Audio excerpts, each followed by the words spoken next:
There is no reason in the world why the Red Sox shouldn't be big spenders this offseason. And I'm going to tell you more specific reasons on today's Locked On Red Sox.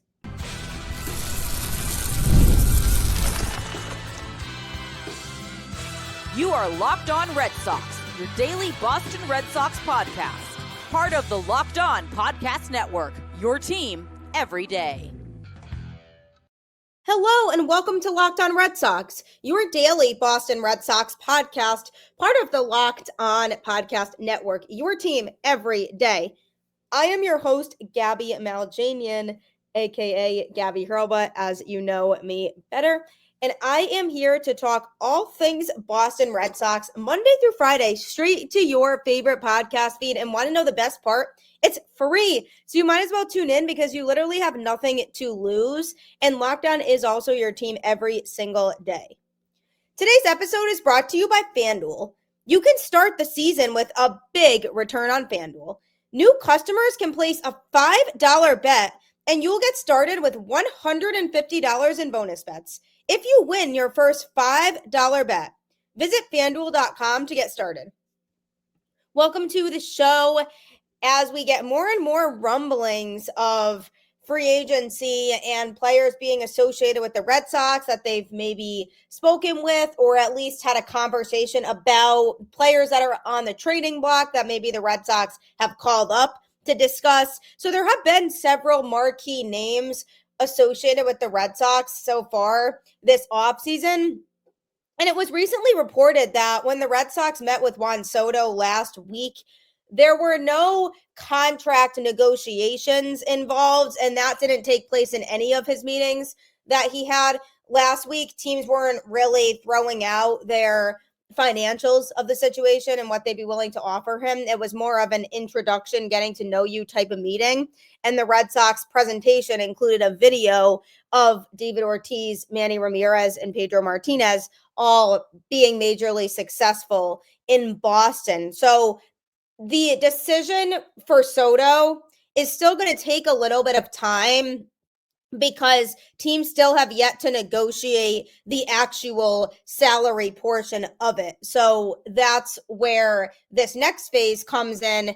And speaking of Juan Soto, that's a big name player, and that's a move that would be a big splash for the Boston Red Sox if they were to make it. And on today's show, I'm going to be talking about the biggest reasons why the Red Sox should be all in for 2025, why there's really no excuse in the world for them to not be aggressive and make moves that need to be made to build a championship contending team. So, reason number one is that the Red Sox have a competent core in place right now as a team that over the last few seasons has seemingly made it clear that they're trying to get the pieces to be a contending team and build the foundational group of players that's going to lead them to sustained and consistent success down the road. That's what they've been trying to build over the last few seasons, and it has come at the expense of the major league roster because they have focused more on prospects and getting guys into the system that are going to be good in the future, ideally for the organization. And they have been focusing tremendously on building up the farm system, and the major league roster has been very average and slightly below as a direct result of that. But now they don't really have, we're trying to build a core as an excuse because they have a solid core of young players that have really started to come into their own over the last couple seasons when the Red Sox have played at or around the 500 level. That core includes Rafael, Jarren, Duran, Wilyer Abreu, and Sadam Rafaela. You can also add in pitchers Tanner Houck and Brayan Bello. And then you have the start of a good team because that's two pitchers there in Houck and Bello that have both throughout their careers shown some potential of being super reliable and being really dominant starting pitchers for the Red Sox. And Brayan Bello isn't quite there yet, still has some things he has to work through in 2025 in order for me to really feel like he can be a consistent number two starter. for this team, but Tanner Houck has really showcased a lot of potential, and he had a big breakthrough in 2024 in regards to pitching more innings than he's used to pitching in his career, and that's huge for this Red Sox team when they're trying to build a pitching staff that's really reliable, especially from a starting pitching standpoint. And Houck is somebody who can provide that stability and consistency in the rotation because we saw a lot of that in 2024. So with those two guys who are likely more permanent fixtures, you can build around that because then you have Lucas Giolito, who likely isn't a longer term option in the rotation, but still you have him to look forward to going into 2025, wondering what type of pitcher are we going to get. But he could come out and be super dominant, and that would be fantastic for the Red Sox. And then the rest of the pitching situation from there is a little bit dicey. But when you have those two solid guys who Andrew Bailey can continue to work with, that's a foundation that you can continue to build around. Then you have star players in guys like Jarren Duran, who literally can do everything. He can steal bases, he can play defense really well, and he can hit the ball to all different parts of the ballpark. He hits home runs, he can hit singles that he stretches into doubles, doubles that he stretches into triples because of that speed that he has. So that's a cornerstone piece that you want to keep around because it's really hard to justify not having Jarren Duran on the team when he can do multiple things. And the outfield in general, Wilyer Abreu and Cedar Rafaela both impressed. Rafaela because he can play two different positions, and the Red Sox were able to have him play both center field and play shortstop and switch a lot between those two positions. And that's key as well because defensively, he's an absolute stud. So he makes plays, especially in the outfield, that we don't see a lot of outfielders make. So it's good that they have him around. And that's another player who they can continue to build around because he needs to work on his offense and get a little bit more consistent at the plate. But once he gets there, that's a great all-around player for the Red Sox to have. And then there's Wilyer Abreu, who had a great rookie season, put up really solid numbers at the plate, and he was injured and missed some time for a really short period in the middle of the season, but was able to come back and still get hot quickly again at the plate and be the version of Abreu that we had seen all season long leading up to that. So having Abreu here proved to be really valuable for Boston, and whether Abreu is here or not in 2025 is still something that is yet to be seen. But he provided a really strong rookie campaign, and it can help the Red Sox in general feel better about their outfield situation. So when you look at that group, when you have Rafael Devers at third base, and then your outfield contingency that I mentioned, that's a good group to work with to start. And then you have Tristan Casas at first base, who also has a questionable future in Boston because of the fact that he could be moved in a trade, depending on if the Red Sox feel like that's what they need to do. So the Casas situation is very dependent on how the outfield situation plays out. If Abreu is going to get moved, in which case then maybe they don't move Casas, or if they have to move Casas and he has to be the centerpiece of a trade. Lots of different factors that go into that. But he's another young player that, if healthy, he can be one of those cornerstone pieces because he has a ton of talent, and he just didn't get to showcase it fully this past year because he missed a lot of the season, even though he was ready to come out pouncing on this 2024 season and start right where he left off at the end of 2023 when he was a September call-up and he was dominating and left a really good impression on a lot of people around the league. So Tristan Casas is somebody to me who has a lot of potential to continue to grow and develop with this Red Sox team. And then you have the middle infield situation that obviously is still a little bit dicey that I've talked about a lot. But those are lots of names that I just mentioned that are strong, talented pieces.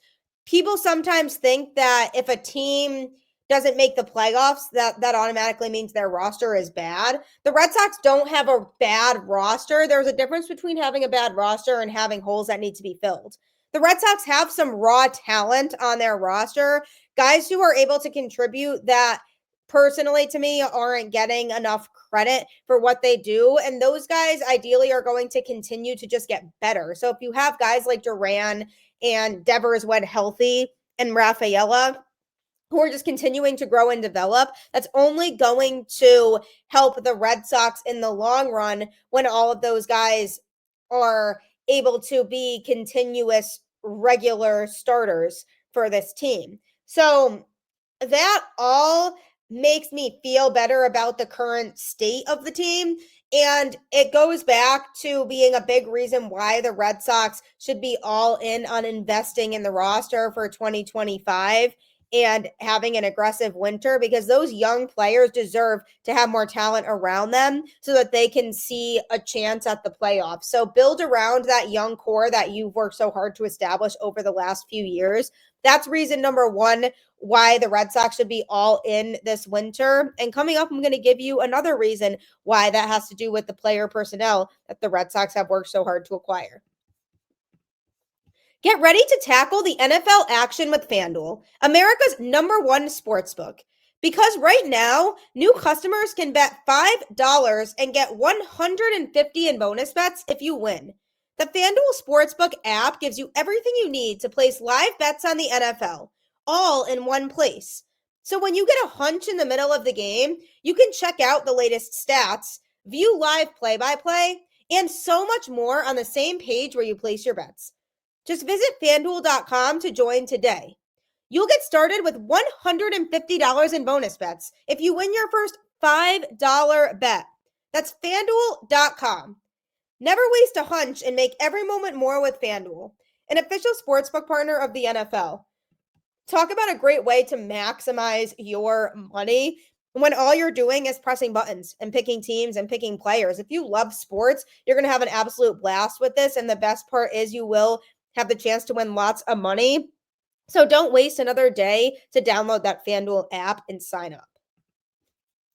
The Red Sox shouldn't be wasting days in the offseason to try to negotiate deals with free agents or negotiate trade packages with teams if they want to bring in players. But the reality is that the Red Sox have the roster to be able to take that next step towards being a contender if they get the appropriate pieces to surround their current players with. And that is the biggest thing that I am eyeing right now is they have this young, talented core on this roster, which is why they should be aggressive this offseason to acquire talent around those guys. But also financially, they have the financial setup to be able to contribute towards big contracts for guys and be able to commit to longer term deals with players. A lot of times teams want young players because they're cheaper and cost less money than the more established veteran players in the league. So when it comes to the Boston Red Sox, say theoretically their big four of prospects were to each spend the entire season in the majors, which they won't, then they would make $3 million combined to be there. And again, that's just not going to happen. So that money is half of what the Red Sox will pay Liam Hendriks going into the season. So they owe it to themselves to leverage that situation by repurposing those savings with the young talent that isn't ready yet into talent elsewhere on the roster and take some of that money and utilize it to get pitching or a right-handed bat and just go all in on the holes that are in the roster that need to be filled. Even more so, besides that, and the fact that they can very clearly afford it, they've also reduced payroll in each of the last 2 winters, leaving them positioned well beneath the luxury tax line. That was a John Henry budget that both Chaim Bloom and Craig Breslow have had to follow during their tenures. And it wasn't as much money as the Boston Red Sox usually are willing to spend. And that's why they couldn't get the most expensive, biggest name players to come to Boston.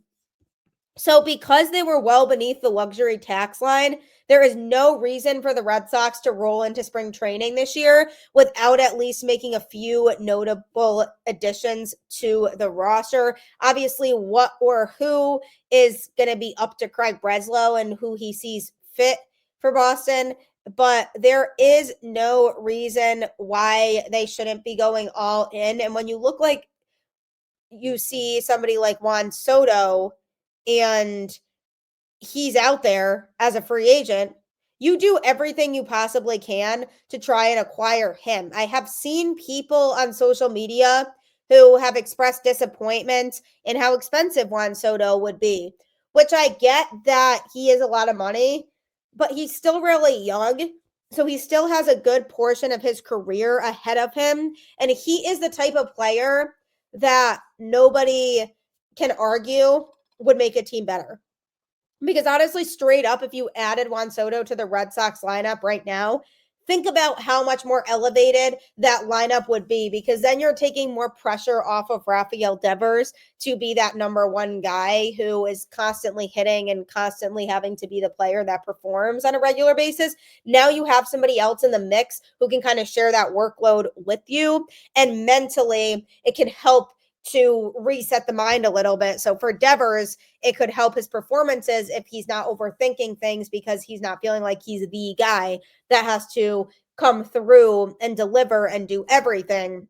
And the reason why I brought up Juan Soto again is because, yes, he'll be expensive, but the Red Sox have the money for it now. They have lots of contracts off the books that they had been committed to for a while. So financially, they are in a better place now to go out and make the necessary moves to make this roster better. And you do have to wonder if part of the reason why they had the budget that they had the last couple seasons and they didn't want to go out and spend a ton of money was because they wanted to set it up so that they'd have a lot of money for this offseason, knowing that their big four prospects are close to being on the way. So they wanted to make sure that they're saving all of this money and opportunity so that this could be the offseason that they really go out and do it. Because when you look at the Red Sox right now and their payroll, there are very few big contracts on the books. I mean, obviously, Devers' contract is really big. Trevor Story is contracted through 2027. Masataka Yoshida, they're committed to for the next few years. Brian Bayo and Sadam Rafaela got extensions, but generally, there are not a lot of big contracts on the books right now for the Boston Red Sox among their current players. So this is the perfect opportunity to go and make that big signing and bring in somebody who's going to really make an impact regardless of price. And I almost want to say to John Henry, don't even look at the money and how expensive that player is. If it's a player like Juan Soto, you go out and get him regardless. And you do everything it takes to get him in a Red Sox uniform, because no amount of money is too expensive when you have Juan Soto on your favorite baseball team. So financially, they are in a good enough spot to where they don't really have excuses this year. If they say, oh, we're trying to stay under the tax again, then it's officially going to start to make no sense. And then people really are going to be done with the front office. Because at this point right now, I think fans are at that point where the door is almost closed, but it's struggling to close a little bit because the front office will say something that will draw people back in a little bit, and then they don't want to give up because they want to be optimistic. It's me, by the way. I am talking about myself in this situation and wanting to feel more positive and trying to feel like, okay, they can get the job done if they set their mind to it, which obviously is 100% true, but it's the setting their mind to it part that's getting me, is how willing are they to do that. So with the current Red Sox setup right now, they have the money to go out and sign whoever they want. The question is just, will they? Because John Henry has been really conservative with his money over the last few years, even though the guy generates a crazy amount of money every year, and he's benefiting directly from the ticket sales and the concessions and the little things like Red Sox fans buying attire, things like that, that make a difference for John Henry. And he's getting all of that money. And if Red Sox fans are willing to spend that much money on going to the games or repping their favorite players by having the attire, then the least that the front office group can do is pay that back by getting the exciting players in there that fans want to see. And now they have to start appealing to the more casual fans too, because the diehard fans like myself are going to watch regardless of who's on the roster. But there are more casual baseball fans who watch their favorite team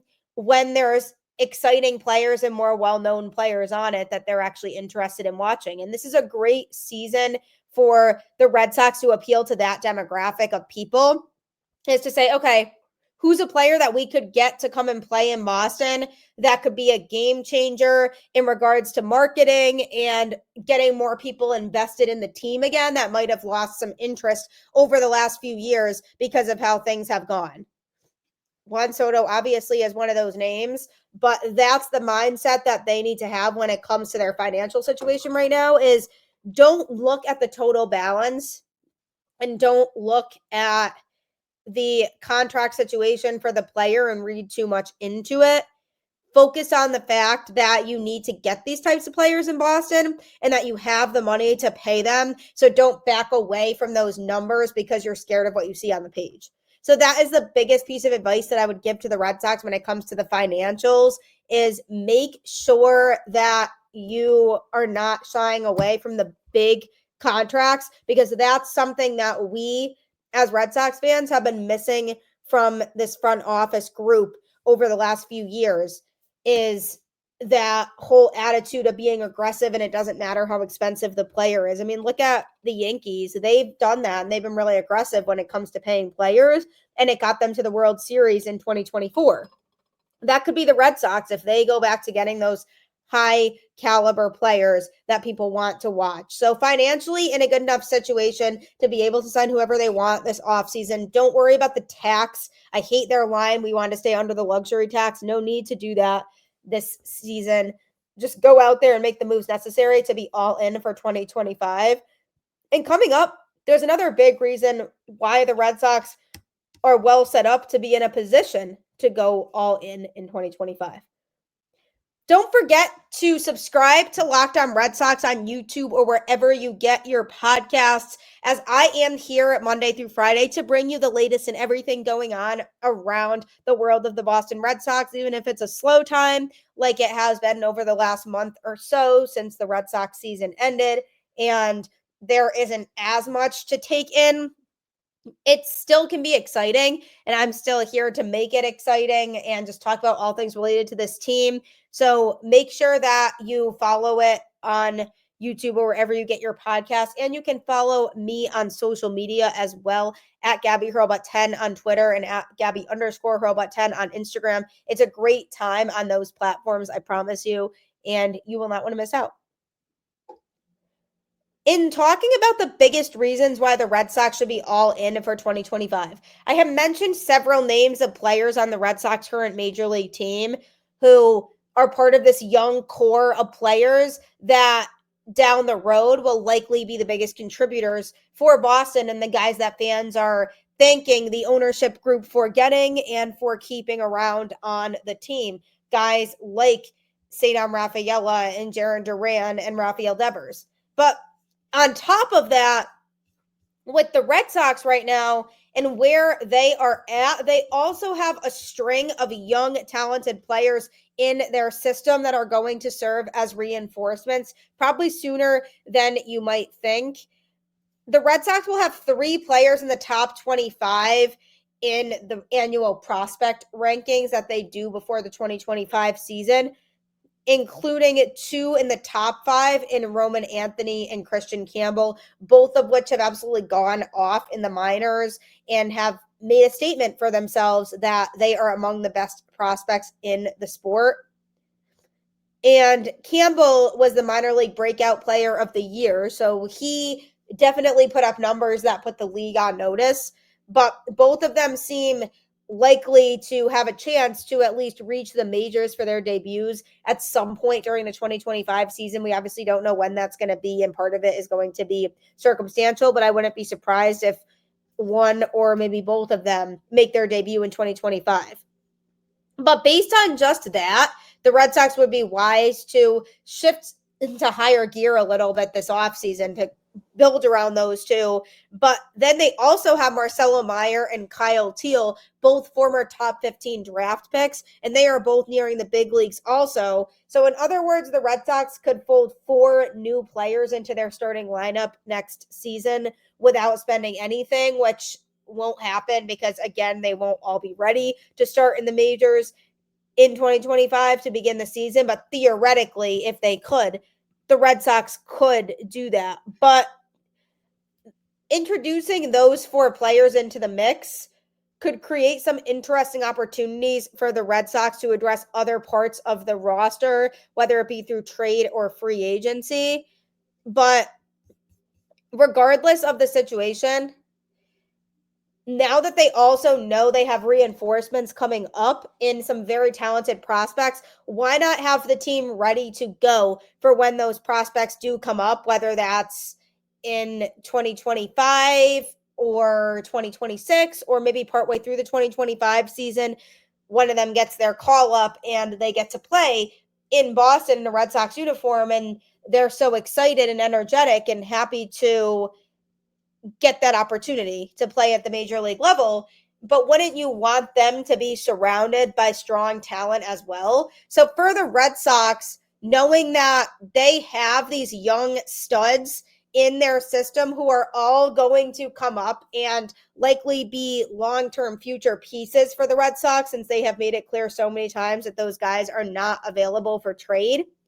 You want this to be the offseason that you go all in so that if they get their call-ups in 2025, you're not wasting the opportunity to have them make the playoffs with the Red Sox in those debuts and getting the chance to dip their feet in the water and see what it's like to be on a playoff baseball team. So that's another thing for the Red Sox to think about, is they have worked so hard to build up this core of the team, and you add those prospects into it, and those prospects would want to see winning. They're young, they're hungry, they're talented, and they would want to be able to be on a team that wins and gets the job done when it matters.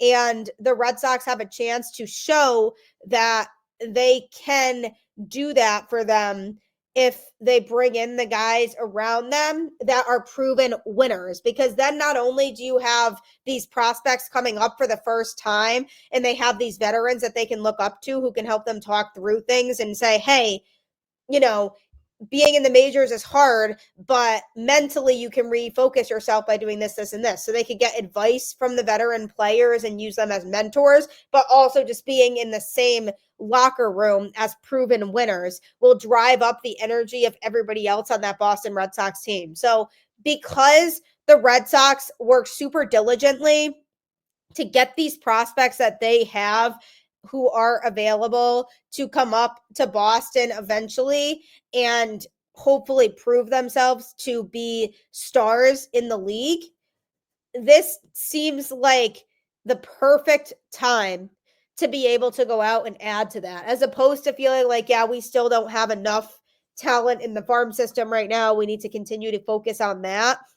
Because not only do they have these 4 guys who will, once they get called up, be likely huge parts of the roster, but they also have other very talented guys in the system now, and they added lots of farm system depth over the last few seasons. So because of all of that, and because the Red Sox can see that they have worked very hard to build up this group of young players to come up, it puts them in an even better position to invest now in guys who are proven that can go with those prospects, and you mix the two of them together to try to win a championship. So those are 3 of the biggest reasons why the Red Sox should be going all in for 2025. There aren't excuses anymore. They could have used excuses in the past about not being in the right spot to compete for a championship, but this really is the year where it feels like their roster isn't super far off if they make the right moves. So it'd be very disappointing if they decide not to, but hopefully they do, and they say, yeah, you know what? Our roster is pretty solid,